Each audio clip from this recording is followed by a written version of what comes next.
mag-subscribe ka na. Hello, hello, hello, hello, universe. Hello mga buweks! Magandang araw sa inyong lahat. Galaw-galaw para hindi ba pa imburnal. Hello sa ating mga subscribers dyan. Ganun din sa ating mga new subscribers. Welcome to Parade of Beauty! If you are here tonight, today pala, sorry. Interrupt kasi ako punyeta. May mga tumitingin sa aking mga tao doon. Pasensya na, if you are here today, welcome to the new era of beauty. Beauty is in you. Nadidistract ako. But anyway mga buweks, kamusta naman kayo ngayon? Magandang araw sa inyong lahat. Ayan, pasensya na, napuyat tayo kagabi, no? Ganun talaga. Gusto nyong makita ang aking beauty. So dapat magpupuyatan kayo. Hi darling, how are you? I'm just talking with my friends. See you guys. So ayun, yun na nga, may dumaan na nga na alam nyo na na aking kaibigan, di ba? So sa trabaho. So ayun, but anyway, kamusta naman kayo dyan mga buweks? Maraming salamat sa mga nakikipagpuyatan sa akin every night, di ba? Sa ating pa-live. Ayan, gustong-gusto nyo naman yan. Di ibuga natin ang ibuga every night, di ba? Magsawa kayo sa aking pagmumukha, di ba? Anyway, ayun nga, nabanggit nyo kagabi, no? Ito na, ito na. Nabanggit nyo nga kagabi, yung tungkol kay Atisa Manalo, at saka yung kay, Kapuso Mo Jessica Soho, hinahanap ko siya kagabi, hindi ko naman, anong tawag dito, ang haba ng video, so wala naman akong time para hagilapin pa yung video, no? So pinagtiyagaan ko siya kanina. So ayun nga, nakita ko yung video mga buweks, na sinasabi nyo na doon sa sa video ni Atisa Manalo na hindi niya na nabanggit doon yung tungkol sa Miss Cosmo, diba? So hindi niya na nabanggit. So ano ba ang tanong kasi ng mga ng bayan, no, ng mga Pilipino, ayan. Pinaimburnal na nga daw ba ni Atisa Manalo itong Miss Cosmo or Miss Cashmo, diba? Bakla!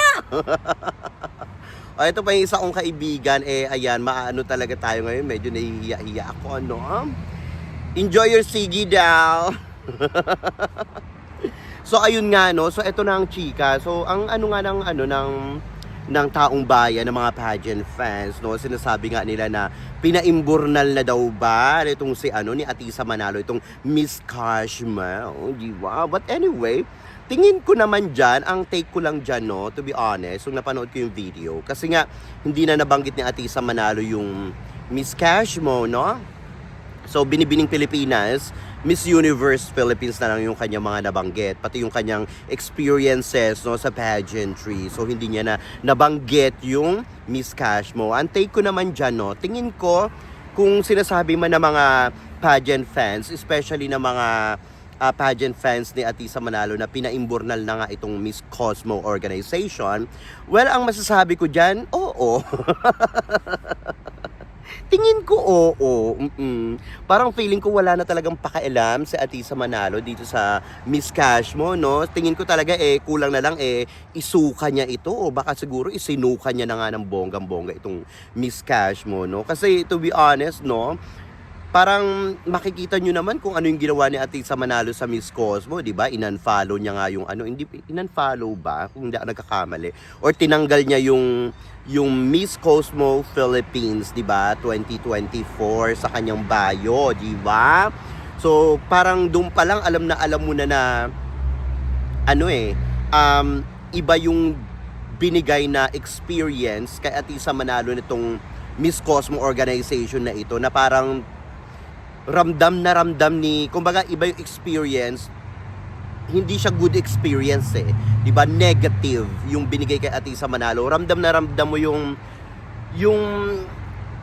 sama ng loob, yung tipong kung paano siya pinaglaruan ng organization. Ramdam mo yun. Kumbaga ramdam niya rin yan, no? Kaya ganun yung ginawa niya sa kanyang bio, at maraming ang mga nagtaas ang kilay sa mga iba't ibang, lalo na sa Vichin, sa Indonesia, ganyan, no? Well, kung ako ba naman pinaglaruan, alam mo yun, parang ikakabit ko pa ba yung pangalan ko dito sa organization na ito kung itong organization na ito ay pinaglaruan at pinaimbornal lang ako, di ba? So ayun, parang kung tutuusin lang, hindi nila binigyan ng credit sa Atisa Manalo na, alam mo yun, lumaban pa rin kahit na ito'y nasaktan, ganyan-ganyan. Ang ginawa ng Miss Cosmo talagang obviously pinaglaruan siya sa Vietnam, di ba? Hype ng hype, clout for clout, ganyan-ganyan, no? Clout kung clout, pero wala pagdating sa sa dulo talagang pinaimbornal siya, no? So tingin ko dito kay Atisa Manalo, yes, I believe the time na hindi na siya, or the time na tinanggal niya na sa bio niya yung Miss Cosmo, tingin ko that's the end of it. That's the end of it. Kumbaga, tinanggal niya na yung kanyang responsibilidad bilang Miss Cosmo, no? Miss Cosmo Philippines. Kasi ganyan yung ginawa sa kanya, so parang tinapon lang naman siya basta-basta ng Miss Cosmo organization sa ginawa sa kanya, puro mess back lang siya, no? So sa tingin ko, tama lang yung ginawa ni Atisa Manalo na hindi nabanggitin yung Miss Cosmo dun sa kay Jessica Soho. Kasi what for, di ba? What's the use for? Kumbaga pag binanggit niya pa yon, syempre magkakaroon lang din ng ingay yung pangalan ng Miss Cosmo. Syempre magkakaroon pa ng engagement yung Miss Cosmo, di ba? Syempre siguro yung mga ibang tao curious pa rin, hindi naman siguro 100% ng mga Pinoy aware dito sa Miss Cosmo, or sa mga new fans ni Atisa Manalo, siguro hindi rin sila aware sa Miss Cosmo kung ano talaga nangyari doon. So curious sila pag binanggit pa ni Atisa Manalo yung Miss Cosmo doon kay Jessica Soho. So ngayon pupunta sila doon sa page ng Miss Cosmo sa Instagram or sa Facebook. So magkakaroon pa ng engagement ang Miss Cosmo. Syempre curious sila, no? So tama rin yung ginawa ni Atisa Manalo. At saka isa pa, ang analysis ko dyan, isa pa sa dahilan, bukod dyan sa mga nasabi ko, isa pa sa mga dahilan,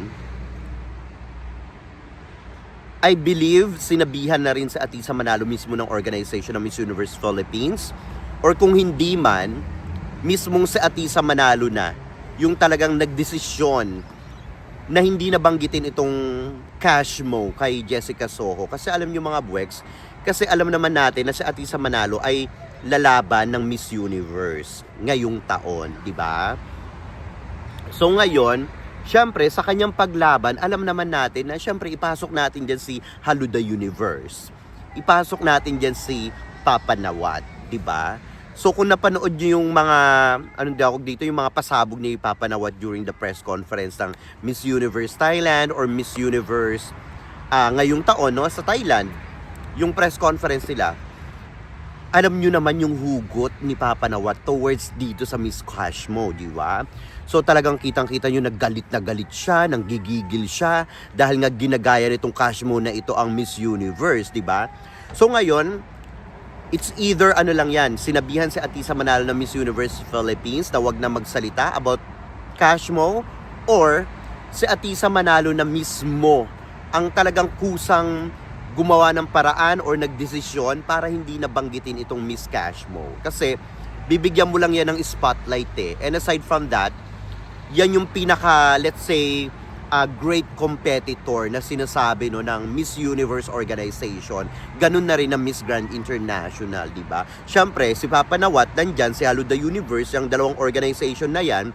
So, ngayon, kung ibubuga pa ni Atisa Manalo dyan yung Miss Cosmo, kasi baka dyan pa siya mapaimbornal, di ba? Baka dyan pa siya mapaimbornal sa organization ni Papa Nawat at saka ni Hello the Universe, di ba? So parang yung ginawa ni Atisa Manalo na ganyan na hindi niya na binanggit, for me personally, positive. For me, positive, positive yung effect, no? Or yung, let's say, plus point yan sa kanyang kalibre, di ba? So that means to say, pagpapatunay lang ito na kung makikita ito, for sure makikita yan ng nila Papa Nawat at saka nila Hello the Universe. Of course, they are keeping an eye dito sa ating reyna na pangmalakasan at saka syempre may pangalan sa Atisa Manalo. So plus points yan for Atisa Manalo na doon sa mga may-ari ng organization ng Miss Universe at saka sa Miss Grand International. Siyempre plus point yan para kay Atisa Manalo.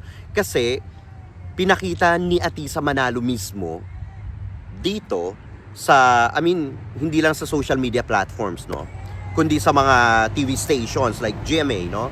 Na hindi niya na ino-honor etong Miss Cashmo na ito. Kasi nga alam nyo na, no, bukod sa kanyang ginawa sa kanya ng Miss Cashmo na paglalaro sa kanya, hindi nakarapat dapat i-honor itong Miss Cashmo organization. Kasi, ba't niya pa i-honor? Ano ba naman tong Miss Cashmo na ito? Di ba, ano lang yan?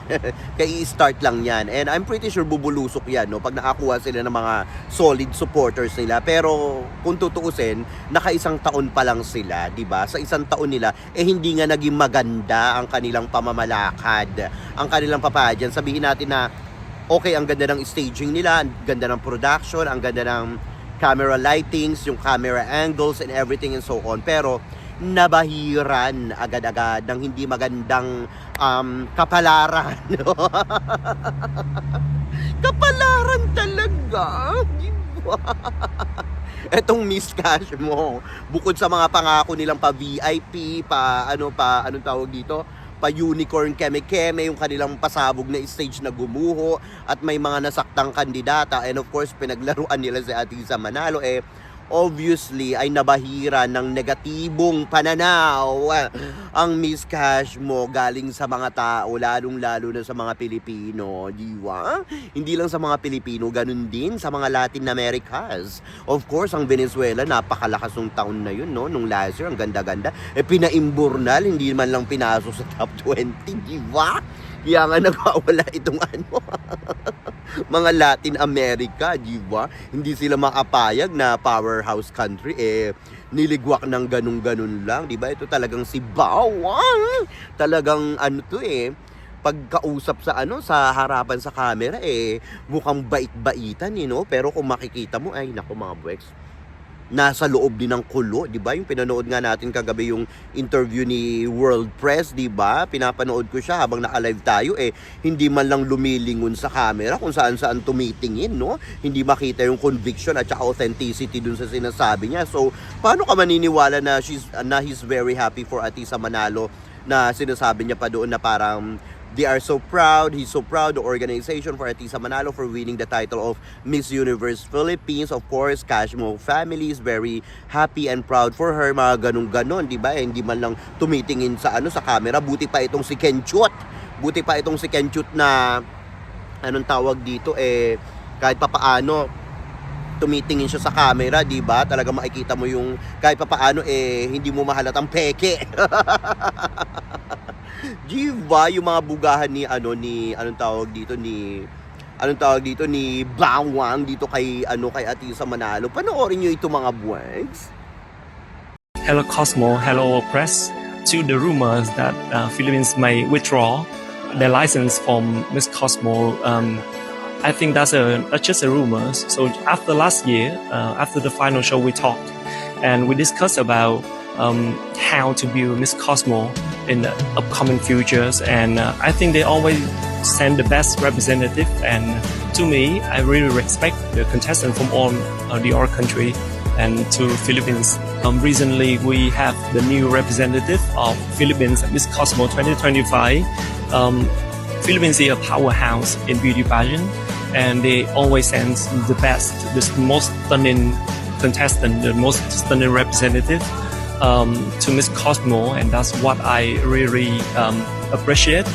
I think, and I want to take this case to congratulate to Atisa Manalo on her victory representing Philippines at Miss Universe. I think that Atisa deserves this victory, and she will be a great representative of Philippines at the upcoming beauty pageant.